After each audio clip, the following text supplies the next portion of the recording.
In front of me is OPPO K10x, and today I would like to show you how you can check a password saved in Google Passwords Manager.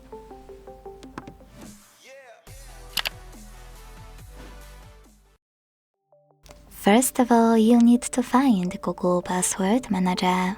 Don't worry, I did that many times on all devices I ever tested, so I got you covered.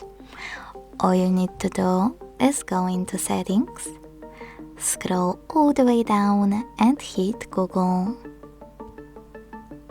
Then select All Services. And finally scroll to hit Autofill with Google section, and in it, Google Password Manager. Now it's time to select any password you wish to check. Enter your screen lock and click on eye icon right next to your password to make it visible.